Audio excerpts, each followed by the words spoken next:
kingdom. Every night the snake appears in the shape of a woman with whom the king is forced to make love. Should he fail for just one night to copulate with the snake, it is a sign that the king's death is at hand.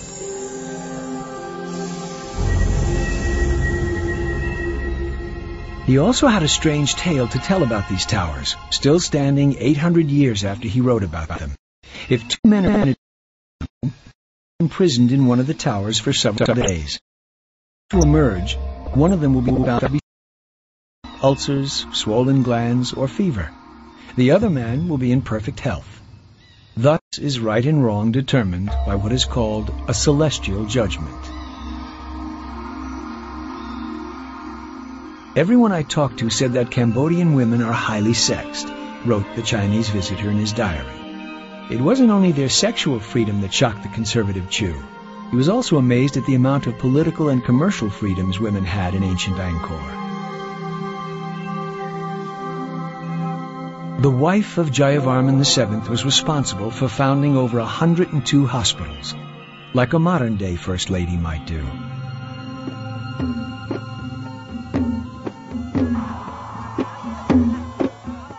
Chu also refers to the ancient practice of using sorcerers to heal the sick, probably referring to a ritual still practiced in the Cambodian countryside to this day. The healer dances herself into a trance and then changes into the clothes of the spirit whose help she is trying to invoke.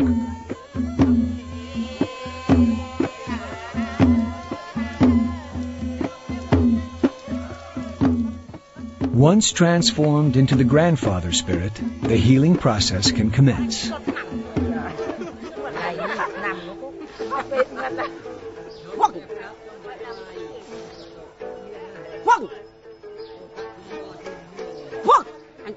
It may take several sessions for the cure to work, but mediums like this have a high success rate and a long list of patients awaiting cures.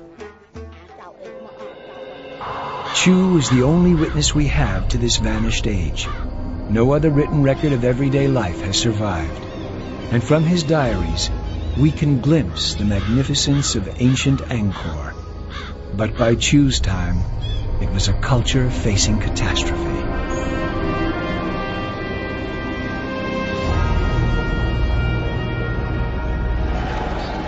After 500 years, the glory of Angkor came to an end. The collapse of these stunning temples in Cambodia was caused by the Mongol hordes. Their military success pushed the Thais south into Khmer territory. Once the Thais had been portrayed on the walls of Angkor Wat as allies of the Khmer, their soldiers parading in long pleated skirts and braided hair. Now they became the final threat. After a siege of 7 months, the city fell, and the days of glory were finally over.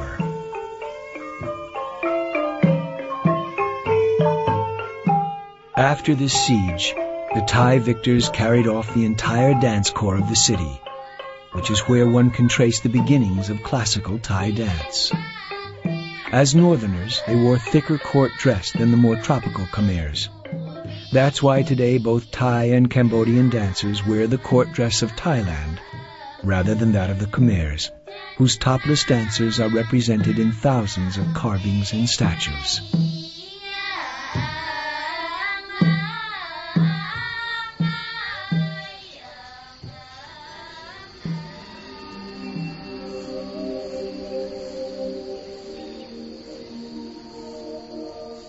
After the siege, the tropical jungle crept back over the statues and shrines. Trees put their roots down into the cracks between stones.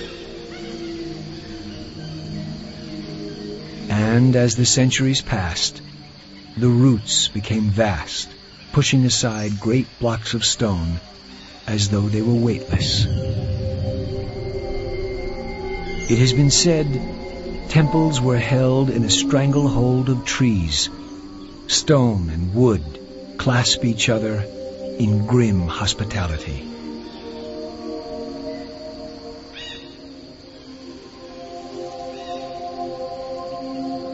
Yet all is silent and still. without any visible movement to indicate their struggle, as if they were wrestlers suddenly petrified, struck motionless in the middle of a fight.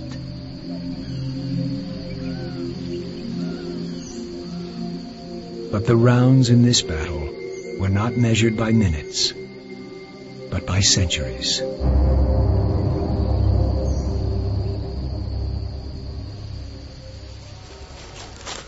Eventually, Cambodia threw off its Thai invaders, but the final fatal blow to Angkor was dealt by a different kind of enemy: religion. In a land exhausted by war and overambitious building programs, the people were ready for a new message. And it came in a new, kinder form of Buddhism. These new priests didn't require great temples to be built, and shared the poverty of the Cambodian peasant. Just as the new Christian cult of simplicity undermined Roman imperial glory, so the new Theravada school of Buddhism offered a gentle religion of resignation, well suited to an exhausted and discouraged people.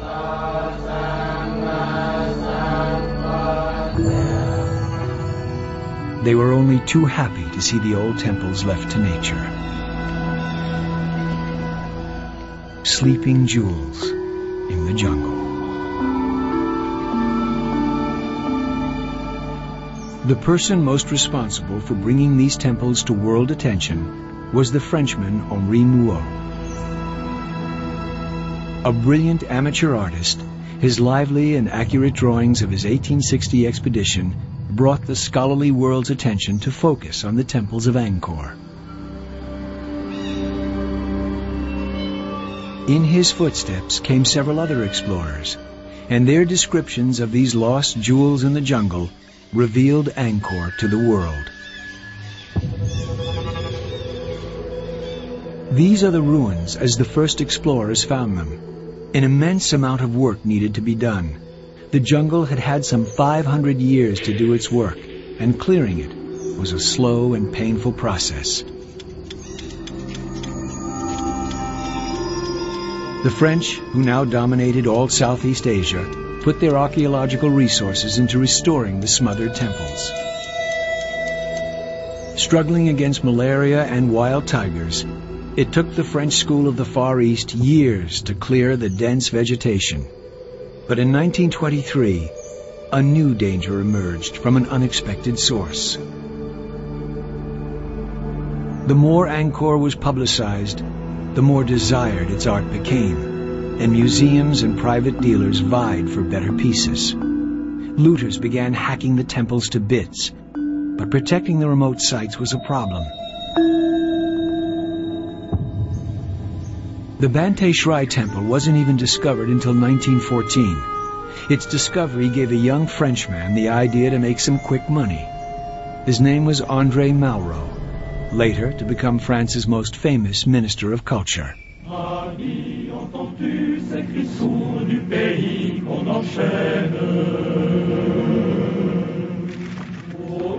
He was considered to be one of Europe's greatest promoters of arts and culture, and when he died, he was buried as a hero. But in 1923, that was a long way ahead, and young Malraux was broke. The temple was a jungle-covered ruin in those days, but Malraux noticed that if he broke off these corner blocks, he would have 2 statues for the price of 1. Using, as he later wrote, saws and chisels on any blocks that remained wedged in the walls, Malraux hacked out the corner blocks as well as several roof ornaments from the upper stories. Then he loaded all the blocks onto ox carts for the journey back to civilization. Luckily for the temple, Malraux was caught, and the blocks returned to their rightful place. Malraux himself was tried and convicted, and the incident led to a general tightening of the laws to protect the temples from future thieves.